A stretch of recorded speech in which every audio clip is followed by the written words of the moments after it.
요즘 자장면 한 그릇이 얼마인지 아시나요? 이제는 7,500원까지 올랐습니다. 라면도 마찬가지입니다. 예전에는 3,000원이면 먹을 수 있었던 라면 한 그릇이 이제는 5,000원을 넘어섰습니다. 이런 현상을 가리켜 면플레이션, 즉 면과 인플레이션을 합친 신조어가 등장했는데요. 왜 이렇게 면 요리 가격이 계속 오르고 있는 걸까요? 그리고 이게 단순한 가격 인상이 아니라 우리 실생활과 경제 전반에 어떤 영향을 미칠까요? 오늘은 면플레이션의 원인, 경제적 의미, 그리고 우리가 대비할 수 있는 방법까지 깊이 있게 살펴보겠습니다. 이런 실생활에 꼭 필요한 정보, 그냥 지나치면 손해입니다. 지금 구독해두시면 앞으로도 경제 변화와 소비자에게 직접 영향을 미치는 정보를 빠르게 받아보실 수 있습니다. 먼저, 왜 면 요리 가격이 이렇게 올랐을까요? 첫째, 밀가루 가격이 급등했기 때문입니다. 자장면, 라면, 칼국수 같은 면 요리의 핵심 재료는 밀가루입니다. 그런데 한국은 밀가루를 전량 수입에 의존하고 있습니다. 즉, 국제밀 가격이 오르면 국내에서도 밀가루 가격이 자동으로 올라갈 수밖에 없는 구조죠. 2022년 이후 글로벌 밀 생산국들이 기후변화와 우크라이나, 러시아 전쟁 등의 영향으로 밀 수출을 줄이면서 국제밀 가격이 급등했습니다.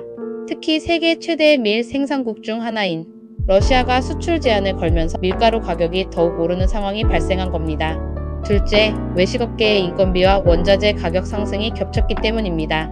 자장면 한 그릇을 만드는데 필요한 건 밀가루만이 아닙니다. 짜장을 만들기 위한 춘장, 고기, 양파 등 다양한 식재료도 포함되죠. 그런데 최근 채소, 육류 가격까지 줄줄이 오르면서 음식점 사장님들은 가격을 올릴 수밖에 없는 상황이 되었습니다. 여기에 최저임금 인상과 배달료 상승까지 겹치면서 외식업계 전체가 가격을 올리는 흐름으로 가고 있습니다. 셋째, 소비자들의 심리적인 변화도 한몫하고 있습니다. 이제 사람들은 외식 가격이 오르는 걸 당연하게 받아들이는 분위기입니다. 뭐 요즘 다 올랐잖아. 라면도 5,000원이면 싸지. 이런 인식이 확산되면서 식당들도 가격을 올리는 것에 대한 부담을 덜 느끼게 되는 거죠. 즉, 가격 인상이 자연스럽게 굳어지는 고착화 현상이 나타나고 있습니다. 이거 단순히 면 요리 가격이 오른 문제로 볼 게 아닙니다. 우리 경제 전반에도 중요한 영향을 미칠 수 있습니다. 이런 변화 그냥 흘려보내면 안 되겠죠? 이런 흐름 놓치지 않으려면 구독해두시는 게 좋겠죠?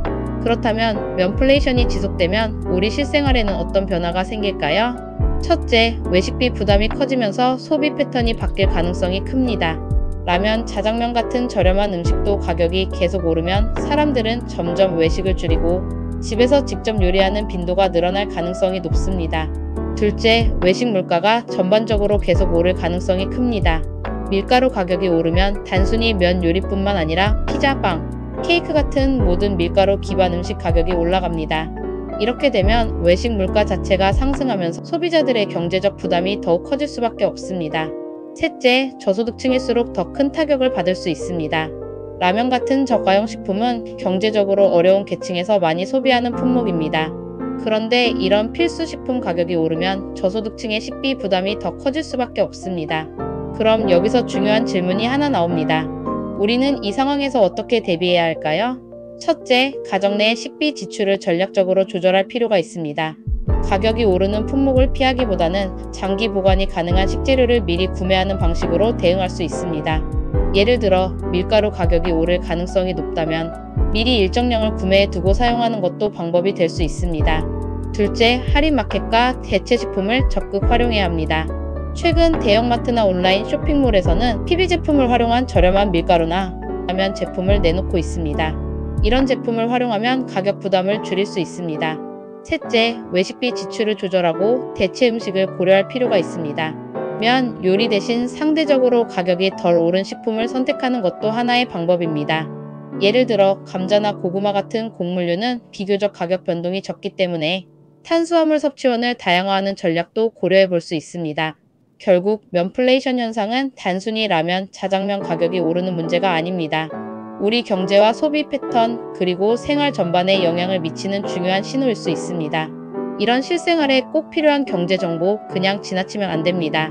여러분이 구독해두시면 앞으로도 물가 변화와 소비자들에게 직접적인 영향을 미치는 정보를 빠르게 받아보실 수 있습니다. 지금 구독해두시고 다음 영상도 기대해주세요.